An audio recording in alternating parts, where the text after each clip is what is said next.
Bayangkan, Robin bisa mengenali aura Luffy karena dia sudah terbiasa merasakan energi yang sama selama 2 tahun tinggal bersama Dragon dan Sabo. Pengalaman itu membuatnya langsung tahu bahwa Luffy sedang dalam proses membangkitkan kekuatan yang sama kuatnya. Tanpa berlama-lama, mari langsung kita bahas.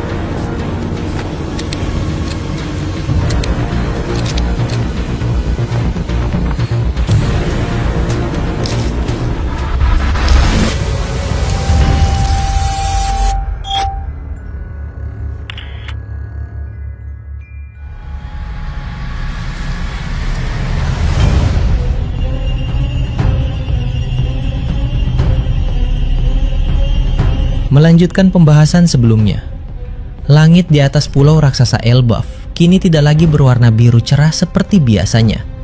Suhu udara terasa semakin panas, bukan hanya karena iklim alamnya, melainkan karena energi dahsyat yang terus bertabrakan di antara para petarung terkuat di dunia. Di tengah area pertarungan yang sudah hancur lebur, tubuh Monkey D. Luffy tergeletak lemas di atas tanah yang retak-retak. Nafasnya terengah-engah, matanya terpejam rapat, dan kesadarannya melayang di ambang batas antara sadar dan pingsan. Baru saja dia habis mengerahkan seluruh tenaganya untuk melawan kekuatan yang jauh melebihi apapun yang pernah dia hadapi sebelumnya.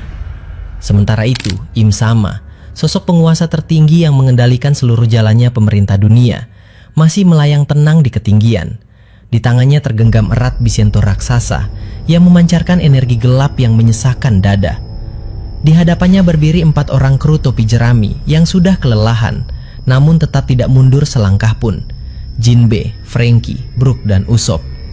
Mereka sadar bahwa melawan sosok ini adalah hal yang mustahil. Namun mereka tidak punya pilihan lain selain terus bertahan demi melindungi kapten mereka. Di kejauhan tersembunyi di balik sisa-sisa reruntuhan bangunan dan pepohonan raksasa, Nico Robin mengamati seluruh situasi dengan pandangan tajam dan hati yang gelisah. Sebagai orang yang paling paham akan situasi dan memiliki kemampuan khusus, dia tahu bahwa inilah saat yang paling krusial. Jika Luffy dibiarkan tergeletak di sana terlalu lama, nyawanya bisa terancam kapan saja. Dengan hati-hati, Robin mulai berkonsentrasi. Dia mengaktifkan kekuatan buah iblisnya, Hana-Hana no Mi. Dari tanah, dari udara, dari setiap permukaan yang ada, mulai tumbuh dan menjulur tangan-tangan raksasa yang tak terhitung jumlahnya. Tangan-tangan itu bergerak perlahan namun pasti, melangkah mendekati tubuh Luffy dengan tujuan tunggal, memindahkannya ke tempat yang aman. Rencana Robin sangat jelas. Dia ingin membawa Luffy menuju ruang rahasia biblioteka, tempat yang tersembunyi, terlindungi, dan memiliki kondisi yang tepat agar Luffy bisa beristirahat serta memulihkan energinya dengan cepat. Di sana, dia tidak akan terganggu oleh pertarungan dan bisa memulihkan kekuatannya untuk kembali bertarung dengan kondisi yang lebih prima. Namun sayang sekali, rencana yang sudah disusun dengan matang itu tidak berjalan sesuai harapan. Im Sama bukanlah lawan biasa yang bisa diremehkan. Pertarungannya melawan Jinbe dan kawan-kawan tadi tidak dilakukan dengan fokus penuh. Bagi sosok yang sudah hidup selama ratusan tahun dan menguasai kekuatan luar biasa ini, serangan yang dilancarkan ke arahnya hanyalah gangguan kecil yang tidak terlalu menguras tenaga. Lebih dari itu, jangkauan haki pengamat milik Im Sama melampaui batas pemahaman orang biasa. Dia bisa merasakan setiap perubahan energi, setiap gerakan sekecil apapun, bahkan niat yang tersembunyi di balik hati seseorang. Begitu tangan-tangan Robin mulai mendekat, Im Sama langsung menyadari keberadaan mereka. Dia tidak perlu menoleh ke arah Robin untuk tahu apa yang sedang terjadi. Dengan gerakan yang sangat santai, dia mengarahkan ujung tumpul dari bisentanya tepat ke arah tubuh Luffy. Seketika itu, energi gelap mengalir dan menahan tubuh Luffy agar tidak bisa dipindahkan sedikit pun. Jangan berharap bisa mengambil apa yang sudah menjadi sasaran, gumam Im Sama dengan suara berat yang bergema di udara. Tanpa membuang waktu, Im Sama segera melancarkan serangan balasan. Dari ujung disentanya, dia melepaskan semburan energi yang melesat sangat cepat, melintasi udara, langsung menuju tempat persembunyian Robin. Serangan itu memiliki jangkauan yang sangat jauh dan kekuatan yang cukup untuk meluluh lantakan seluruh area di sekitarnya. Robin melihat serangan itu datang dan sadar bahwa dia tidak punya cukup waktu untuk menghindar atau bertahan. Semuanya terasa berjalan terlalu cepat. Namun tepat saat serangan itu tinggal beberapa meter lagi menghantamnya, sebuah bayangan besar melesat dari samping dan berdiri di depan Robin. Itu adalah Loki. Kondisi Loki saat itu sebenarnya belum pulih sepenuhnya. Dia baru saja menderita luka parah akibat serangan mematikan dari Im Sama sebelumnya. Darah masih menetes dari beberapa bagian tubuhnya dan napasnya masih terasa berat. Namun melihat Robin dalam bahaya, dia mengesampingkan rasa sakit itu dan mengerahkan sisa tenaga yang dimilikinya. Dengan mengangkat kedua tangannya, Loki menciptakan perisai besar yang terbuat dari gabungan energi petir dan es dingin milik Ragnir. Saat serangan Im Sama menghantam perisai itu, terjadilah benturan dahsyat yang menimbulkan ledakan cahaya dan suara gemuruh yang memekakkan telinga. Debu dan angin kencang berhembus ke segala arah. Namun ketika semuanya reda, terlihat bahwa Loki dan Robin masih berdiri tegak. "Kau aman?" tanya Loki singkat sambil menahan rasa nyeri di dadanya. Robin mengangguk lega. "Terima kasih Loki. Tanpa kau, aku mungkin sudah tidak ada sekarang." Setelah memastikan Robin selamat, Loki tidak tinggal diam. Dia melangkah maju mendekati medan pertarungan utama. Matanya menatap tajam ke arah Im Sama yang melayang di udara. Dia mengangkat kedua tangannya ke atas, mengumpulkan energi petir yang meledak-ledak di sekelilingnya. Langit seketika berubah gelap, diikuti suara guntur yang menggelegar. Dalam sekejap, sambaran petir sebesar gunung raksasa meluncur turun menyambar tepat ke arah Im Sama. Namun Im Sama hanya tersenyum tipis. Di ujung bisentanya, dia membentuk nyala api berwarna hitam pekat yang disebutnya api hitam omen. Suhu api ini jauh lebih panas dari api biasa, bahkan bisa melelehkan logam terkuat sekalipun. Dengan satu ayunan ringan, Im Sama mengarahkan api itu bertabrakan dengan petir milik Loki. Kedua kekuatan itu saling menekan, menciptakan gelombang tekanan yang membuat tanah di sekitarnya semakin hancur. Akhirnya, Im Sama mendorong lebih kuat dan petir Loki berhasil dipatahkan. Sebagai balasan, Im Sama mengayunkan bisentanya lebih keras, mengeluarkan semburan api hitam raksasa yang menyapu seluruh area depan. Loki segera bereaksi cepat. Dia melapisi seluruh tubuhnya dengan energi petir, lalu memanggil kekuatan es Ragnir untuk membentuk lapisan pertahanan ganda yang tebal. Api hitam itu menghantam perisainya, menimbulkan suara mendesis dan asap yang mengepul. Namun Loki berhasil menahannya meski tubuhnya terdorong mundur beberapa langkah. Melihat kesempatan itu, kru topi jerami lainnya pun segera melancarkan serangan untuk membantu meringankan beban Loki. Franky melangkah maju, dadanya membengkak mengumpulkan energi. Berkat pasokan bahan bakar khusus bernama Vega Cola yang diberikan oleh Lilith, tenaga Franky kini melonjak drastis, jauh melebihi batas kemampuannya sebelumnya. Dia membuka mulutnya lebar-lebar, lalu menyemburkan semburan api yang sangat besar dan panjang. Nyala api itu menjulur seperti tubuh seekor naga raksasa dengan suhu yang cukup tinggi untuk membakar monster laut berukuran besar hingga menjadi abu dalam hitungan detik. "Ini dia, lihatlah kekuatan baruku," teriak Franky dengan penuh semangat. Namun hasilnya sungguh mengecewakan. Im Sama bahkan tidak berusaha menghindar. Dia hanya menggerakkan sedikit saja kendali atas api hitam omen miliknya. Seketika itu, api hitam itu bergerak sendiri dan menyelimuti semburan api Franky. Dalam waktu singkat, api milik Franky perlahan meredup dan akhirnya padam sama sekali tanpa memberikan efek apapun. Franky tertegun melihat pemandangan itu. "Apa maksudnya? Api sebesar ini saja tidak berpengaruh sama sekali," geramnya kesal. "Api biasa tidak akan pernah bisa menandingi panasnya api omen," gumam Jinbe yang berdiri di sampingnya. Giliran berikutnya adalah Brook. Sang penari tengkorak mengangkat pedangnya tinggi-tinggi, lalu melapisi seluruh bilah pedang itu dengan energi jiwa yang sangat pekat dan padat. Dia mengumpulkan seluruh kekuatan nyawanya ke dalam satu titik, lalu melancarkan tebasan yang sangat kuat. Gelombang energi berbentuk bilah tajam melesat melintasi udara dengan kecepatan tinggi menuju Im Sama. Namun Im Sama merespons dengan cara yang sangat santai. Dia menggerakkan ekor iblisnya yang panjang yang sudah dilapisi dengan haki tingkat tinggi dan memukul tepat ke arah serangan Brook. Tebasan itu terpecah berkeping-keping sebelum sempat menyentuh tubuhnya.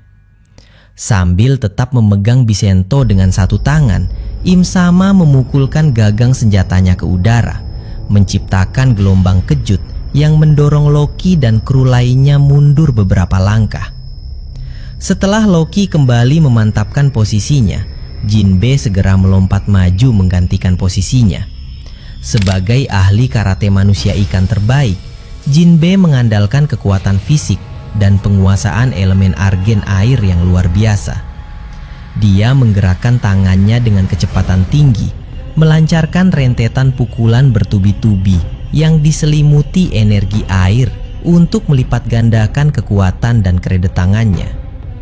Yang membuat semua orang terkejut, Im Sama justru melepaskan genggamannya pada Bisento, sehingga senjata itu melayang diam di udara. Dia menggunakan kedua tangannya secara kosong untuk menerima setiap pukulan Jinbe. Suara benturan keras terdengar berulang kali, menciptakan gelombang angin yang menyapu ke segala arah. Namun lama-kelamaan, perbedaan kekuatan fisik mulai terlihat jelas. Satu pukulan balik dari Im Sekem Daha terlihat sederhana, namun memiliki tekanan luar biasa, berhasil membuat Jinbe terlempar dan terguling di tanah hingga jarak yang cukup jauh. Jinbe berdiri kembali sambil mengusap darah dari sudut mulutnya. Wajahnya terlihat penuh kekaguman sekaligus kewaspadaan. Pukulannya terlihat biasa saja, tapi tekanannya terasa seberat gunung. Bahkan saat aku melapisinya dengan energi air sekalipun, kekuatan fisiknya masih jauh melampaui apa yang bisa aku tahan, ujarnya dengan nada berat. Im Sama kemudian menjangkau kembali Bisentanya yang melayang, bersiap untuk melancarkan serangan penyelesaian ke arah Jinbe. Namun sebelum dia bisa bergerak, suara raungan keras terdengar dari arah samping. Loki sudah masuk ke wujud pertarungan terkuatnya, mode Fuzan Nidok. Tubuhnya membesar, kepalanya berubah menjadi kepala naga raksasa yang mengeluarkan asap dan kilatan petir. Seluruh tubuhnya dilapisi dengan haki yang padat dan energi petir yang meluap-luap. Dengan kecepatan yang mengejutkan, Loki menerjang lurus ke depan, hendak menanduk tubuh Im Sama dengan kekuatan penuh. Benturan kedua kekuatan itu sangat dahsyat. Meskipun Im Sama berhasil menangkis serangan itu menggunakan Bisentanya, namun tenaga dorong Loki membuatnya terpental mundur hingga menghantam sebatang pohon raksasa yang tingginya mencapai ratusan meter. Pohon itu langsung roboh rata ke tanah akibat benturan tersebut. Im Sama melayang kembali ke posisinya dengan tenang, namun tatapannya kini berubah menjadi lebih dingin dan tajam. Dia tahu bahwa dia tidak bisa lagi bermain-main. Kali ini dia bersiap menggunakan jurus andalan yang sebelumnya hampir menghabisi nyawa Loki. Ini akan menjadi akhir dari perlawananmu, ujar Im Sama dengan nada datar. Dia mengumpulkan energi di ujung Bisentanya, lalu membentuk lagi nyala api hitam Omen. Namun kali ini api itu memiliki wujud yang lebih jelas dan seolah memiliki kesadaran sendiri. Api itu terbang melayang mendekati Loki, lalu dengan cepat menempel erat di bagian kepala naga Loki. Itulah cara kerja teknik ini. Api itu menjadi penanda target yang tidak akan lepas, sehingga serangan berikutnya pasti akan menghantam sasaran tanpa bisa dihindari. Namun Loki sudah belajar dari kesalahan sebelumnya. Dia tidak akan jatuh ke dalam perangkap yang sama dua kali. Begitu api penanda itu menempel, Loki segera mengeluarkan arus petir yang terus-menerus mengalir dari seluruh tubuhnya, terutama dari bagian kepalanya. Petir itu tidak mampu menghilangkan api hitam itu sepenuhnya karena sifatnya yang sangat kuat, namun cukup untuk melemahkan daya rekatnya. Begitu daya lekatnya mulai menurun, sosok Ragnir yang menyatu dengan tubuh Loki melompat keluar sejenak, lalu melayangkan tendangan yang sangat kuat tepat ke arah api penanda itu. Dengan suara meledak, api penanda itu terlempar menjauh dari tubuh Loki dan jatuh melayang ke arah tanah. Saat itu juga, Im Sama melancarkan serangan utamanya. Dia mengayunkan Bisento dengan sekuat tenaga, melepaskan gelombang energi besar yang langsung mengikuti arah api penanda. Karena penandanya sudah berpindah tempat, serangan mematikan itu pun meleset jauh dari tubuh Loki dan hanya menghantam tanah kosong, menciptakan lubang besar yang dalam. Melihat serangannya gagal, Im Sama mengubah strategi. Dia menyimpan Bisento dan menggantinya dengan pedang bernama Nemesis, senjata yang lebih lincah dan cocok untuk pertarungan jarak dekat. Dia melesat mendekat dengan kecepatan tinggi, namun langkahnya terhalang oleh tembakan yang datang dari arah kejauhan. Usop berdiri dengan tegas, memegang ketapel raksasanya yang sudah dimodifikasi dengan teknologi terbaru. Dia meluncurkan butiran pop green yang telah ditingkatkan daya ledaknya. Setiap tembakan yang melesat meledak dengan kekuatan yang cukup untuk merobohkan tembok tebal sekalipun. Namun Im Sama hanya mengayunkan pedang nemesisnya dengan gerakan santai, membelah setiap ledakan itu sebelum menyentuh kulitnya. Sementara pertarungan berlangsung sengit, Nico Robin kembali mencoba melanjutkan misinya. Dia mengarahkan tangannya lagi menuju tempat Luffy tergeletak. Namun kali ini dia merasakan peringatan bahaya yang sangat kuat. Begitu tangannya mulai muncul di sekitar tubuh Luffy, api hitam omen yang ditinggalkan Im Sama sebagai perangkap otomatis langsung bereaksi dan menyambar ke arahnya. Robin segera menarik kembali kekuatannya dengan cepat. Dia sudah mengantisipasi gerakanku. Masih terlalu berbahaya untuk mencoba lagi sekarang, pikirnya. Dia sadar bahwa selagi api hitam itu masih ada, setiap gerakan mendekati Luffy akan memicu serangan balik. Dengan berat hati, Robin memutuskan untuk menunda usahanya. Setidaknya, sekarang Im Sama sudah teralihkan perhatiannya ke arah Loki dan yang lainnya, sehingga Luffy tidak lagi menjadi sasaran utama. Kondisinya sekarang jauh lebih aman dibandingkan saat awal pertarungan. Setelah memastikan situasi terkendali, Robin segera bergerak menjauh dari area pertarungan menuju tempat lain. Dia pergi menuju lokasi di mana Nami sedang berjaga. Sesampainya di tempat itu, Robin melihat Nami sedang duduk di samping sebuah balok es besar yang masih utuh. Di dalam es itu terkurung tubuh seorang wanita yang tampak tidak sadarkan diri. Wanita itu bernama Suri, yang lebih dikenal sebagai salah satu ksatria suci pemerintah dunia. Nami segera menyambut kedatangan Robin dengan wajah yang penuh kekhawatiran. "Robin, bagaimana keadaan Luffy? Apakah dia baik-baik saja? Aku sangat cemas memikirkannya."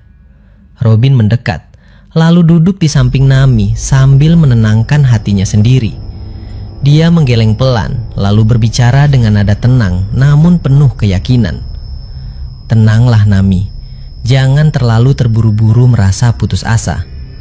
Saat aku mencoba mendekatinya tadi, tanganku sempat menyentuh tubuhnya, dan aku merasakan sesuatu yang sangat penting. Luffy belum menyerah, dia belum tumbang sepenuhnya." Nami menatapnya dengan tatapan bertanya, "Maksudmu?" Saat itu, aku bisa merasakan di dalam tubuhnya masih mengalir energi yang sangat kuat. Energi panas yang khas, persis seperti yang dijelaskan dalam buku-buku kuno tentang Dewa Matahari Nika. Energi itu tidak redup, malah terasa seperti sedang berdenyut perlahan, seolah sedang mengumpulkan kekuatan kembali. Bahkan dari kejauhan, aku melihat matanya yang terpejam itu bergerak-gerak, dan dia seolah sedang mengigau, berbicara dengan seseorang yang tidak bisa kita lihat. Robin berhenti sejenak, lalu melanjutkan dengan nada yang lebih serius. "Menurut apa yang aku baca dalam catatan sejarah, kondisi seperti ini biasanya terjadi ketika pewaris kekuatan tersebut sedang berkomunikasi dengan para pendahulunya. Bisa jadi itu arwah Joy Boy, atau mungkin jiwa dari pemegang kekuatan Dewa Matahari generasi sebelumnya. Seolah-olah mereka sedang memberikan arahan atau menguatkan semangatnya. Tapi ada satu hal lagi yang paling menarik perhatianku. Lanjut Robin sambil menatap ke arah medan pertarungan yang masih terdengar suara benturan dari kejauhan. Selain energi Nika itu, aku juga merasakan satu jenis aura lain yang sangat akrab bagi diriku. Aura itu terasa sangat kuat dan rasanya sangat mirip. Mirip dengan apa? Tanya Nami penasaran. Mirip dengan aura milik Monkey D. Dragon, jawab Robin tegas. Nami terkejut mendengarnya. Dragon? Ayah Luffy? Tapi bagaimana bisa? Selama 2 tahun masa pelatihan, aku tinggal bersama pasukan revolusi. Seringkali, aku merasakan kehadiran Dragon saat dia berada di markas. Aura yang dia pancarkan sangat khas, kuat, menekan, namun memiliki kesan yang sama sekali tidak jahat. Dan tadi, saat merasakan energi yang keluar dari tubuh Luffy, rasanya persis sama. Meskipun tingkat kekuatannya mungkin berbeda, jenis dan getaran auranya sangat mirip. Robin lalu mencoba menjelaskan kemungkinan yang ada menurut analisisnya. Ada 2 alasan yang paling masuk akal. Pertama, hubungan darah. Mereka adalah ayah dan anak, jadi kemiripan energi itu adalah hal yang wajar. Kedua, dan yang lebih penting, kemungkinan besar mereka sama-sama memiliki kekuatan buah iblis tipe Mythical Zoan dengan wujud yang berhubungan dengan makhluk atau kekuatan tingkat dewa. Jika benar demikian, maka kesamaan sifat energinya akan terasa sangat jelas. Jadi selama Im Sama tidak datang dan menghabisinya dengan satu serangan langsung, maka Luffy justru sedang dalam proses pemulihan yang sangat cepat. Kekuatan tipe ini memang memiliki kemampuan regenerasi dan pengumpulan energi yang luar biasa. Dia akan bangkit kembali, dan ketika dia bangun nanti, kekuatannya akan melonjak lebih tinggi dari sebelumnya, ujar Robin dengan penuh keyakinan. Mendengar penjelasan itu, hati Nami yang tadinya gelisah perlahan menjadi lebih tenang. Dia tahu bahwa Robin adalah orang yang paling paham soal sejarah dan kekuatan-kekuatan kuno. Jika Robin sudah berkata demikian, maka harapan masih terbuka lebar. Sambil menghela napas panjang, Nami pun menceritakan soal wanita yang terkurung di dalam es itu. Ini Shuri. Dulunya dia adalah teman dekat Brook ratusan tahun yang lalu, sebelum dia menjadi bajak laut. Mereka memiliki hubungan yang sangat baik. Namun suatu hari, tiba-tiba saja sifat Shuri berubah drastis. Dia membunuh raja kerajaan Esperia tanpa alasan yang jelas, lalu pergi dan bergabung dengan pihak pemerintah dunia. Nami menoleh ke arah Robin. Brook sangat yakin bahwa Shuri tidak melakukan itu atas kehendak dirinya sendiri. Dia percaya bahwa Shuri sedang dikendalikan atau dipengaruhi oleh kekuatan misterius yang dimiliki oleh pihak pemerintah dunia. Maka dia memintaku untuk menjaganya sementara ini, agar dia tidak terluka atau dibawa pergi oleh siapapun sampai pertarungan selesai. Robin mengangguk mengerti. Jadi itu alasannya. Kita harus menjaganya dengan baik. Jika benar dia sedang dikendalikan, maka sensadarkannya kembali bisa menjadi kunci penting nanti.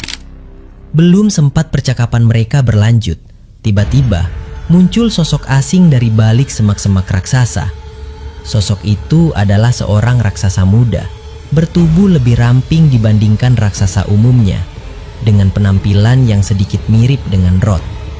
Dia muncul tanpa suara, membuat Robin dan Nami langsung bersiap siaga. "Halo, jangan takut, aku bukan musuh," seru raksasa itu dengan suara lantang, namun terdengar agak canggung dan gugup.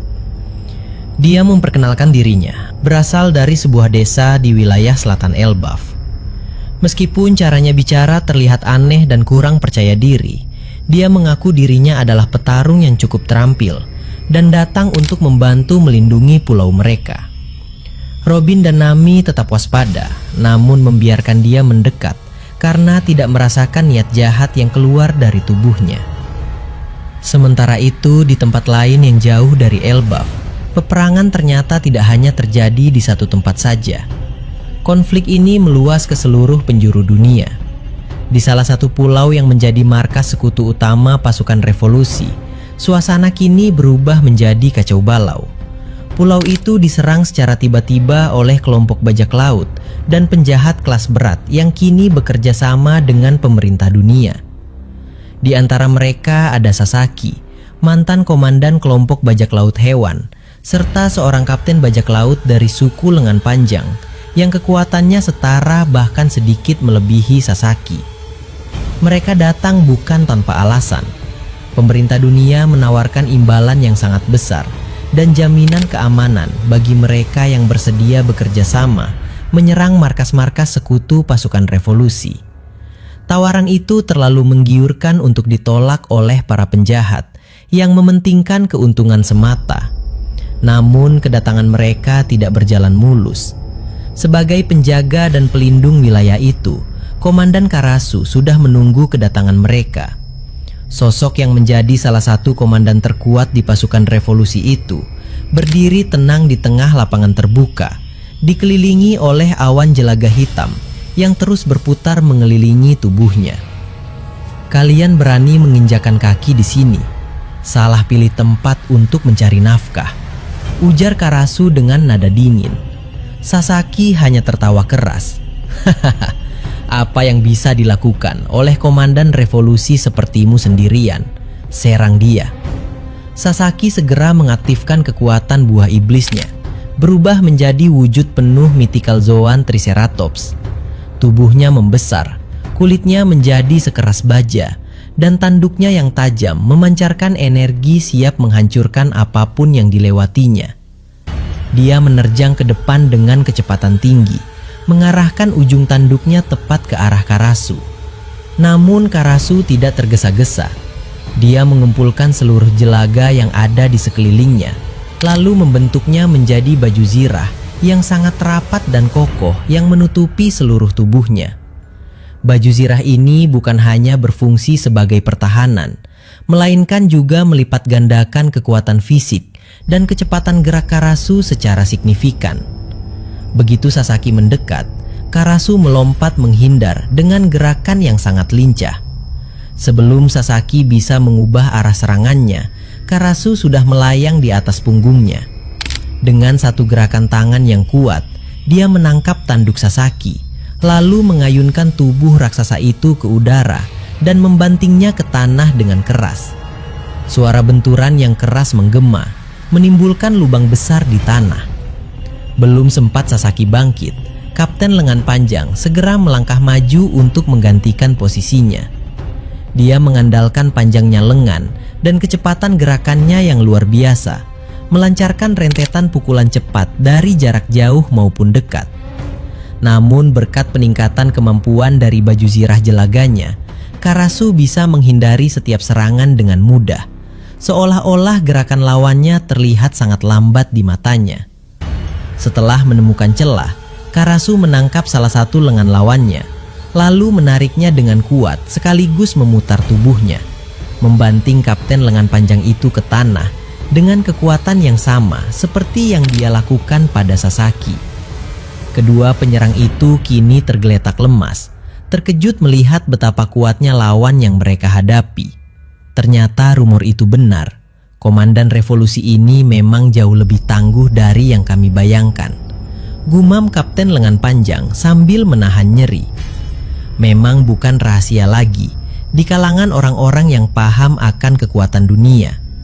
Di antara para komandan pasukan revolusi, Karasu dikenal sebagai salah satu yang memiliki kekuatan teratas.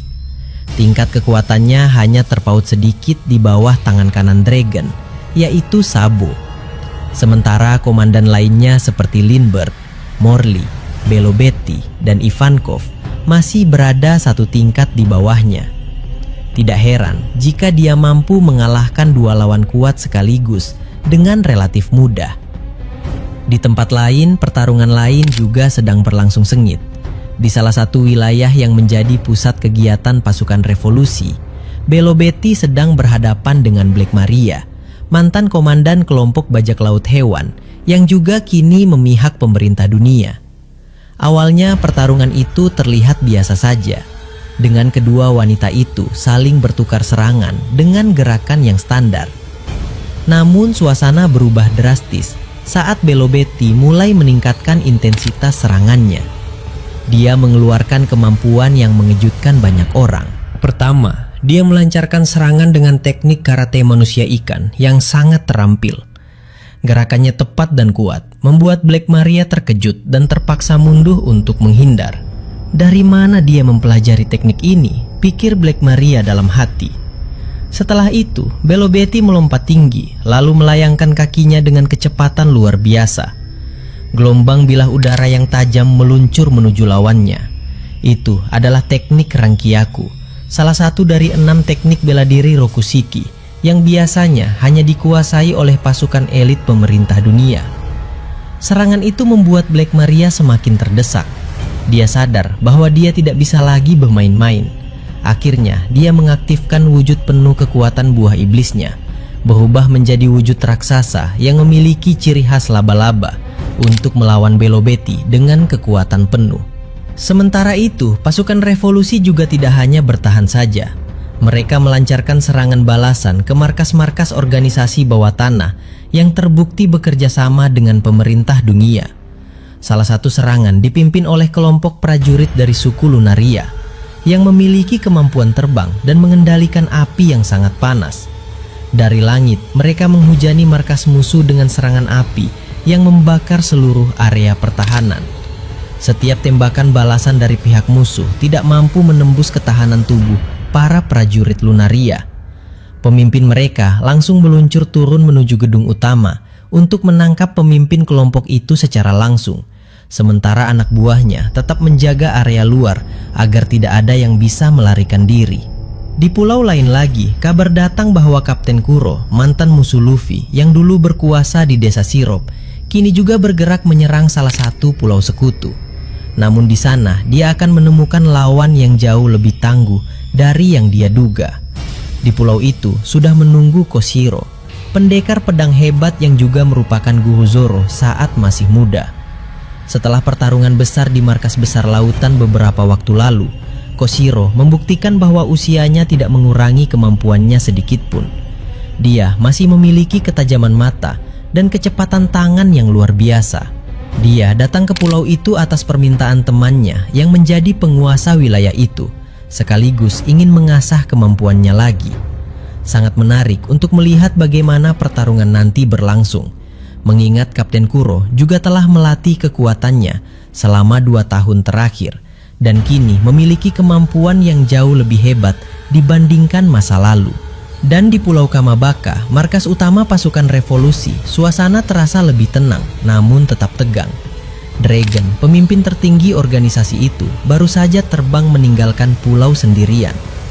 Dia menerima laporan bahwa sebuah kerajaan sekutu sedang terancam diserang oleh sosok yang dijuluki sebagai monster dari Laut Utara, seorang penjahat yang kekuatannya sangat besar dan namanya sudah ditakuti di seluruh jalur perdagangan laut. Dengan menggunakan kekuatannya sendiri, Dragon terbang melintasi langit agar bisa sampai ke lokasi tujuan secepat mungkin untuk melindungi rakyat dan sekutunya.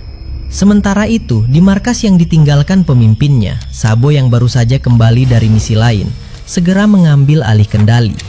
Dia duduk di ruang komando, memantau setiap laporan yang masuk dari seluruh penjuru dunia, bersiap untuk memberikan perintah dan mengatur strategi perang selanjutnya.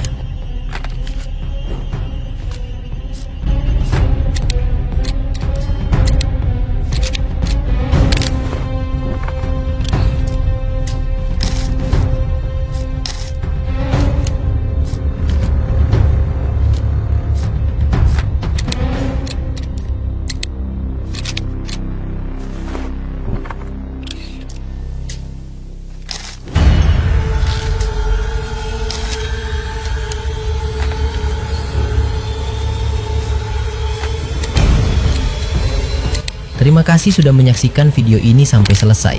Kalau kalian menikmati konten ini, jangan lupa klik tombol like, tinggalkan komentar di bawah, karena semua teori dari kalian juga sangat berarti dan bisa jadi bahan diskusi di video berikutnya. Dan tentu saja klik subscribe serta aktifkan lonceng notifikasi supaya kalian tidak ketinggalan update terbaru dari kami. Sampai jumpa di video selanjutnya.